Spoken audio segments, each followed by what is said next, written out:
തുടർ പരാജയങ്ങൾക്ക് ശേഷം ബോക്സ് ഓഫീസിൽ തന്റെ സിംഹാസനം വീണ്ടെടുക്കുകയാണ് മോഹൻലാലിനെയാണ് ഇപ്പോൾ കാണാൻ സാധിക്കുന്നത്. പൃഥ്വിരാജ് സംവിധാനം ചെയ്ത എമ്പുരാൻ ഇൻഡസ്ട്രിയിലെ സകലമാന റെക്കോർഡുകളും തകർത്തപ്പോൾ പിന്നാലെയെത്തിയ തുടരും ബോക്സ് ഓഫീസിൽ ജൈത്രയാത്ര തുടരുകയാണ്. ഇതിനു പിന്നാലെ മോഹൻലാലിന്റെ വരുംകാല പ്രോജക്റ്റിനെ കുറിച്ചുള്ള അഭ്യൂഹങ്ങൾ സോഷ്യൽ മീഡിയയിൽ സജീവമായിരിക്കുകയാണ്. കുറച്ച് കാലങ്ങളായി സോഷ്യൽ മീഡിയയിൽ കേട്ടുകൊണ്ടിരിക്കുന്ന മോഹൻലാൽ അമരനീതിൽ പ്രോജക്റ്റ് അധികം വൈകാതെ ആരംഭിക്കുമെന്ന് അറിയാൻ സാധിക്കുന്നത്. മോഹൻലാലിനൊപ്പം ഫഹദ് ഫാസിൽ ചിത്രത്തിൽ ഭാഗമാവുന്ന റിപ്പോർട്ടുകൾ ഉണ്ടായിരുന്നു. എന്നാൽ ഫഹദ് ഈ പ്രോജക്റ്റിൽ നിന്ന് പിന്മാറി എന്നാണ് ഇപ്പോൾ കിട്ടുന്ന വിവരം. പകരം മലയാളത്തിലെ മുൻനിര താരവും യുവതാരവുമായ ഈ പ്രോജക്റ്റിൽ ഭാഗമായേക്കുമെന്ന് കേൾക്കുന്നു. സബീൻ ഷാഹിറും ചിത്രത്തിൽ പ്രധാന വേഷം കൈകാര്യം ചെയ്യും എന്ന് അഭ്യൂഹങ്ങളുണ്ട്.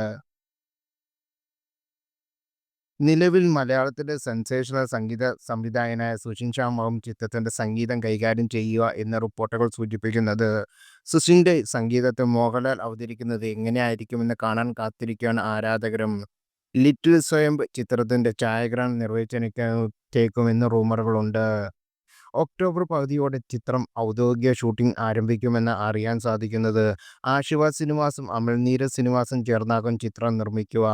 ആശീർവാദ് സിനിമാസിന്റെ 25ാം വാർഷികത്തോടനുബന്ധിച്ചാകും ചിത്രത്തിന്റെ ഔദ്യോഗിക പ്രഖ്യാപനം. 15 വർഷത്തിനു ശേഷമാണ് മോഹൻലാലും അമൽ നീരദും ഒന്നിക്കുന്നത്.